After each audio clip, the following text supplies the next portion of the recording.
मैं uric acid के बारे में चर्चा करेंगे। अगर यूरिक एसिड अपनी नॉर्मल रेंज से अधिक हो जाए तो शरीर में उसके क्या क्या दुष्प्रभाव हो सकते हैं और यूरिक एसिड किन चीज़ों के खाने से बढ़ता है और यूरिक एसिड अगर किसी को हो जाए तो उससे कौन कौन सी समस्याएं शरीर में पैदा हो सकती हैं और यूरिक एसिड के मरीजों को क्या खाना चाहिए क्या नहीं खाना चाहिए, ये सारी चीज़ें हम इसमें डिस्कशन करेंगे।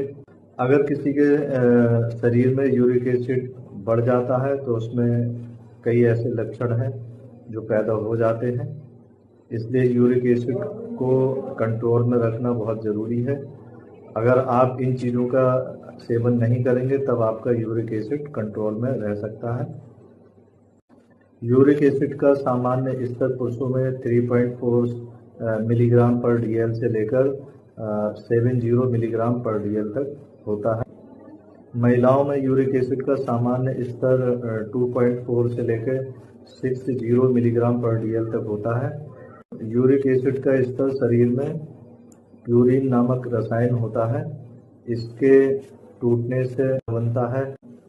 अगर हम प्यूरिन युक्त भोजन या फूड जैसे रेड मीट, वाइट मीट या कोई भी एनिमल प्रोटीन खाते हैं जिससे प्यूरिन प्रोडक्शन, इसमें प्यूरिन ज़्यादा रहता है जिससे प्यूरिन का स्तर बढ़ने से यूरिक एसिड की समस्या पैदा हो जाती है और ये यूरिक एसिड शरीर में किडनी के माध्यम से बाहर निकल जाता है, लेकिन किडनी में कुछ प्रॉब्लम हो जाती है तब यूरिक एसिड निकल नहीं पाता है। एसिड का स्तर अगर अधिक रहता है, हाई होता है, तब ये क्रिस्टल फॉर्म में जमा होने लगता है।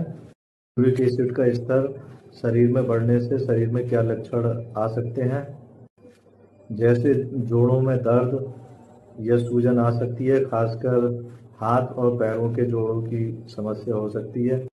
शरीर में थकान, कमजोरी व सूजन आ सकती है।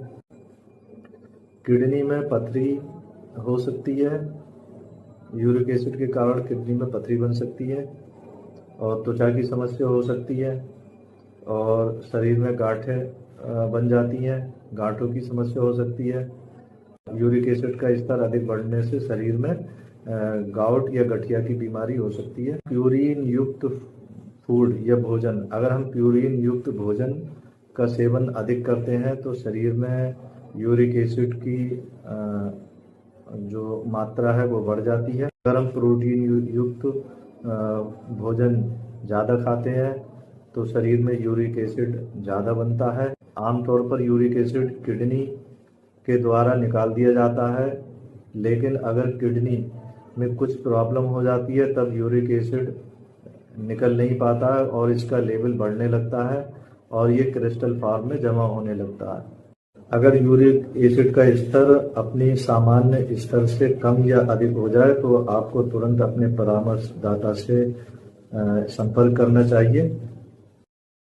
Home remedies for high uric acid, uric acid का स्तर अगर उच्च हो जाए तो उसको कम करने के लिए घरेलू क्या उपाय हैं। यूरिक एसिड को कंट्रोल करने के लिए कोई सीधा या डायरेक्ट उपाय तो नहीं है, लेकिन हाँ, इसको हम कुछ चीज़ों का परहेज करके इसको कंट्रोल कर सकते हैं। इसलिए अगर किसी भी मरीज में यूरिक एसिड का स्तर अधिक रहता है तो उसको क्या खाना चाहिए और क्या नहीं खाना चाहिए। देखिए, यूरिक एसिड को कम करने के लिए सबसे पहले सबसे अधिक पानी का सेवन करना है। एसिड को कम करने का रामबाण तरीका यह है कि बेकिंग सोडा, अगर 1 गिलास पानी में आधा चम्मच बेकिंग सोडा 2 हफ्ते तक अगर सेवन करते हैं तो इससे यूरिक एसिड का स्तर काफ़ी कम हो जाता है। और यूरिक एसिड के स्तर को कम करने के लिए तुलसी की चाय पी सकते हैं। स्वस्थ आहार लें, कम वसा युक्त भोजन, सब्जियां, फल इत्यादि का सेवन करें। ऐसी प्रोटीन का सेवन करें जिसमें प्यूरिन का प्रोडक्शन कम होता है और नियमित एक्सरसाइज करें।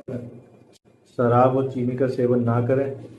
आवश्यकता अनुसार डॉक्टर की परामर्श के अनुसार दवाएं लें, जैसे टेबलेट जाइलोरिक एसिड, जिसको गठिया रोग की रोकथाम के लिए इस्तेमाल किया जाता है, क्योंकि गठिया रोग भी यूरिक एसिड के शरीर में बहुत अधिक मात्रा में बढ़ जाने के कारण गठिया रोग होता है।